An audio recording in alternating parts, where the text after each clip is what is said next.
teknologi ialah rekaan kemudahan atau infrastruktur yang bersasarkan kemajuan dalam bidang sains dan keupayaan seseorang untuk mencipta.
Sekian, itu sahaja lakonan kami daripada kumpulan 5 Seksyen 10. Terima kasih.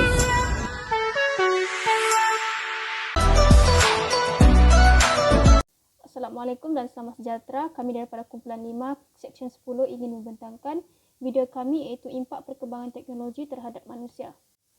Kumpulan kami terdiri daripada 5 orang iaitu Tan Kah Hui, Ching Jun Ming, Nurul Azri Irdina, Nur Diana Munira dan juga saya Rusni binti Nurijam. Salam sejahtera, nama saya Ching Jun Ming. Apa itu teknologi? Teknologi adalah suatu kemudahan yang dicipta mengikut kemajuan sains dan ilmu manusia. Maksud lain adalah produk kilang yang memudahkan kerja manusia. kami akan membincangkan kesan perkembangan teknologi terhadap manusia dari segi minda, pekerjaan, kewangan, hubungan manusia dan perubatan. Kesan pertama, kesan kepada minda. Penggunaan teknologi dapat memudahkan kita dalam menerima dan berkongsi maklumat. Antara platform yang sering digunakan adalah Google, Facebook, Twitter dan TikTok. Penggunaan teknologi yang baik dan beretika dapat melahirkan golongan belia yang berpendidikan jika mereka terdedah kepada maklumat yang berfaedah seperti keburukan mengambil dadah dan rokok, cara-cara mengulang kaji yang berkesan dan perkongsian ilmiah. Namun begitu, jika ianya tidak diamalkan dengan baik, ianya mampu memberikan kesan yang negatif seperti cyberbully. Isu ini akan meninggalkan kesan yang buruk kepada minda mangsa buli seperti depression dan ianya mampu mendorong mangsa untuk melakukan tindakan membunuh diri jika tekanan diberikan secara berterusan kepada minda mangsa dan tidak dikawal dengan baik. Golongan remaja juga akan terdorong kepada pemikiran melakukan maksiat jika mereka terdedah kepada perkongsian yang kurang berakhlak. Dengan itu, kita haruslah bijak dalam menerima dan berkongsi maklumat melalui teknologi. Impak yang seterusnya dapat dilihat dari segi pekerjaan. Perkembangan teknologi semakin meluas dalam industri pengangkutan. Semenjak pandemik COVID-19 melanda, perkhidmatan e-hailing semakin meningkat dalam kalangan masyarakat. Hal ini sekaligus memberikan peluang pekerjaan yang baharu kepada individu yang kehilangan pekerjaan sewaktu pandemik. Akan tetapi, perkembangan teknologi ini akan menyebabkan ramai manusia mengalami risiko kehilangan peluang pekerjaan. Contohnya ialah pembelian tiket KTM di mesin tanpa memerlukan bantuan pekerjaan lagi. Selain itu, pelayan di restoran juga digantikan dengan mesin pelayan. Kecanggihan teknologi telah membawa kemudahan kepada kita dari aspek kewangan. Contohnya, kita boleh buat bayaran tanpa tunai melalui aplikasi telefon semasa beli barang seperti Touch 'n Go, Grab, Maybank QR dan lain-lain. Oleh itu, kita tidak perlu risau terlupa bawa wang kertas atau dompet. Selain itu, kita juga boleh menyemak bagi wang secara atas talian atau melalui aplikasi bank yang telah dicipta. Tidak perlu bersusah untuk pergi dan beratur lama di bank. Tidak dapat dinafikan mungkin aplikasi-aplikasi ini akan diseram oleh pengguna. Kalau ada pengesahan dua faktor dan tidak klik pada pautan yang mencurigakan, kebarangkaliannya adalah sangat kecil. Kalau lihat dari aspek kewangan saja, impak positif yang didatangkan oleh teknologi adalah lebih banyak berbanding dengan kesan negatif. Dengan kecanggihan teknologi pada masa kini, terdapat pelbagai kesan yang baik dan buruk terhadap hubungan manusia. Dari perspektif yang positif, anak-anak yang tinggal berjauhan daripada ahli keluarga dapat bertanyakan khabar tentang ahli keluarga menerusi WhatsApp ataupun Telegram.